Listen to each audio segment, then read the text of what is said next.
Hey there, friends. Welcome back to the podcast. Today, we are going to be talking about defensiveness, specifically how you can respond when you are feeling defensive. Now, I love this topic for several reasons. One of them is just that, quite simply, most of us can use a little bit of help in this area. But when I was working on writing down my thoughts for today's episode, my daughter Avery happened to call me and we started having a conversation about it. And she actually shared with me that this is something that she's been personally working on in her own life for, I don't remember how long she said, maybe it was a few months or a year, whatever. But anyway, she's been working on this. And she said the reason why is because she recognizes that defensiveness is a conversation killer. And her thought is that most people's natural response to things that they don't like to hear is to be defensive, and that you have to train yourself to be less defensive. And you guys, my mind was like, wow, blown right there. She's 21 years old. I don't know about you, but I can tell you for me, I was definitely not that self-aware at 21. I was also not really thinking about things like that at her age. So I definitely had a very proud mom moment right there. So shout out to my daughter, Avery, for being so just kind of tuned in and self-aware. So one of the reasons why we're talking about defensiveness is because it is a really significant issue in a lot of relationships. And defensiveness does affect all of the relationships that you have in your life. Family relationships, your co-working relationships, and friendships. But I personally believe that it has the most impact on your romantic committed relationships, just by virtue of the fact that it's our romantic relationships where we are interacting the most, communicating a lot, which means there's a lot of opportunity potentially for there to be defensiveness.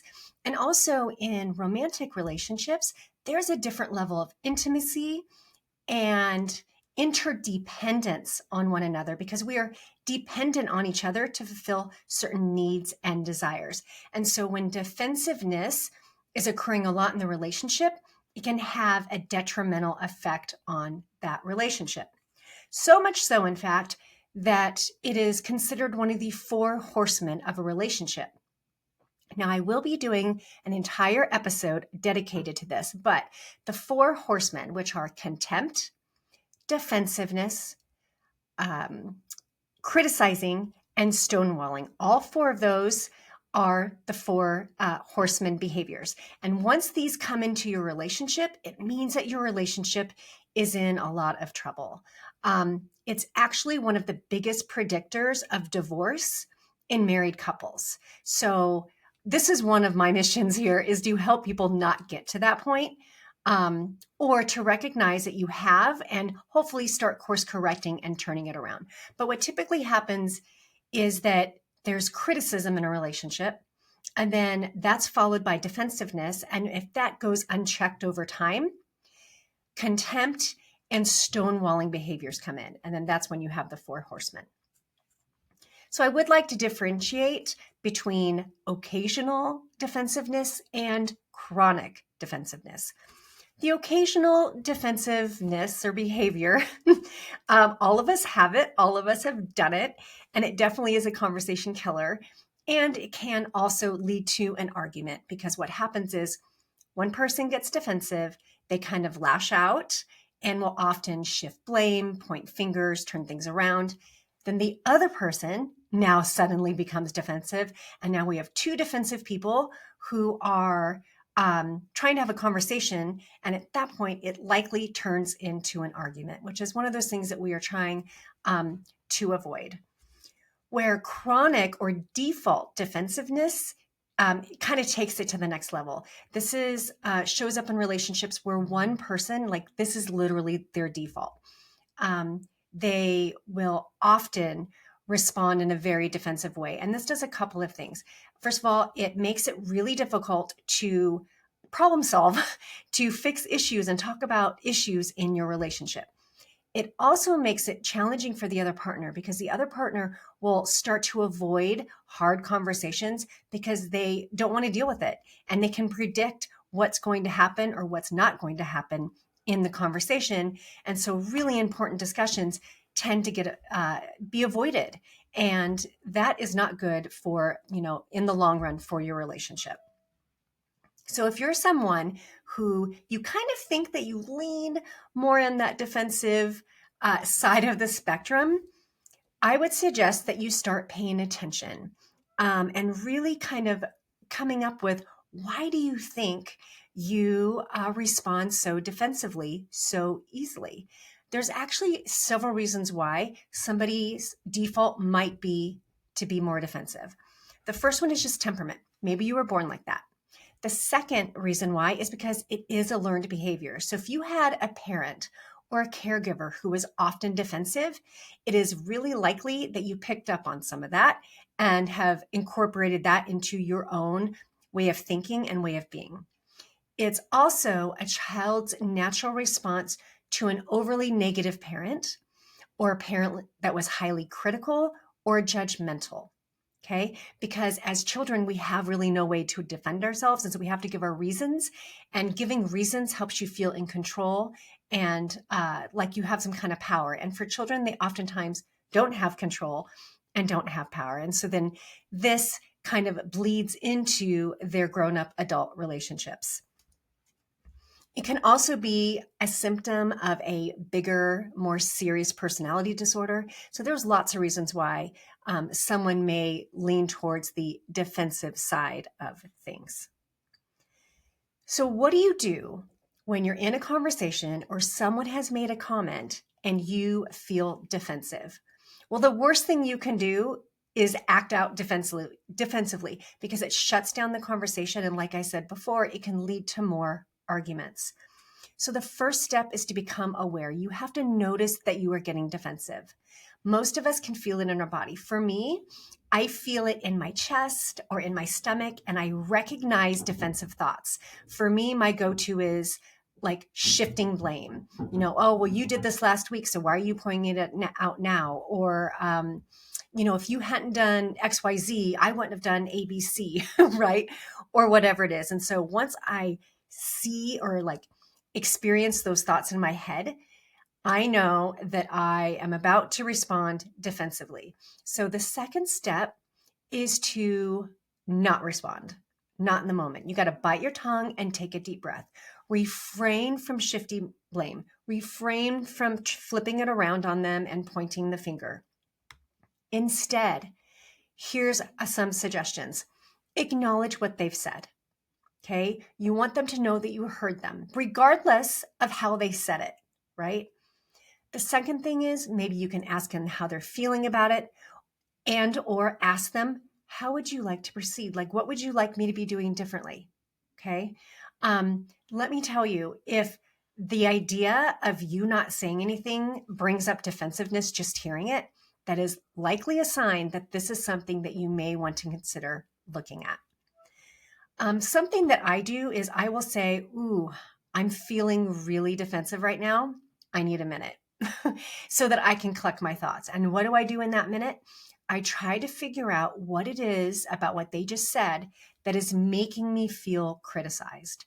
Because most of us respond defensively when we feel like our character or our behavior is being attacked or criticized. So I try to figure out what it is about what they just said that's triggering me. Now, for me personally, I am a people pleaser. And I'm in my late 40s now, and this is definitely something that I am doing less because I've been working on it for so long. But I still have a hard time if I feel like I've disappointed someone, or if my behavior has let someone down, or I've not done something right. So if I feel like my actions or behaviors are being criticized because I've done something wrong, I immediately will get defensive, like inside of myself. Now, my husband and I were talking about this last night, actually, at our sunset date in the hot tub. And I asked him, how often does he think or perceives me as being defensive? And he said he doesn't think I get defensive very often, which thank God, because I'm working on it. But I can tell you that I feel defensive in my body more than I respond defensively now. So at least I'm making progress in that way. Now, look, There are going to be times when it feels very unjustified, like you have legitimate like justifications or reasons for doing or saying whatever it is that has been done or said. Maybe you feel like you're oftentimes wrongly accused of being defensive, like if your significant other is pointing it out a lot. What I suggest you do is you wait until things are in a neutral spot. You're doing really good. And then you have a conversation about it. So you bring it up at another time. So you say, remember that thing that you said a couple days ago? I've been really thinking about it and I'd like to have a conversation. I would really like you to hear what I have to think and say about it. I would like to hear what you think and feel about it and what you have to say about it, but I would like to have a conversation. Kind of separating the conversation from the moment that it happens is one of the best strategies for being able to talk about something without fueling the defensive behaviors. So just really quickly in review, when it happens in real time, become aware that this is how you are feeling like you want to respond. Bite your tongue, acknowledge what they've said, ask them how they would like you to be a little bit different, right? And then you just wait and you revisit the conversation at another time. So a couple of days ago, my husband and I had gone out of town for a wedding and we were flying home and he said, "Hey, I think I'd like to have my dad over tonight for dinner. What do you think?" And I'm like, "Sure, no problem." Like, we're both going to be so tired, but that's fine. So we came up with the menu idea. We created a shopping list together. And we got home and I jammed over to the grocery store, grabbed a few things, got in, got out. Great. Get home, I go up, take a shower, I come downstairs, and my husband is standing in front of the refrigerator looking a little bit perturbed. And he said, "Where are the eggs?" Like, "I don't know. We don't have, what do you mean, where are the eggs? We don't have eggs." And he goes, "Damn it. I hate it when you do this. I wish you would look in the refrigerator before you go to the grocery store." In that moment, I got really defensive. I didn't say anything, but in my body, I felt like, what the hell? If you had just told me that we needed eggs, I would have bought eggs, right? So, but I didn't say anything because I didn't want to ruin the evening. And I knew that whatever I said was going to come across defensively. So I simply said, "Okay, well, I'm sorry that we don't have eggs. Can we make it without? Or should I really quick run to the grocery store and go grab some?" So we did not, in fact, need the eggs. He went ahead and made us an amazing dinner. He's such a great cook. He made us this amazing dinner and we had a great night.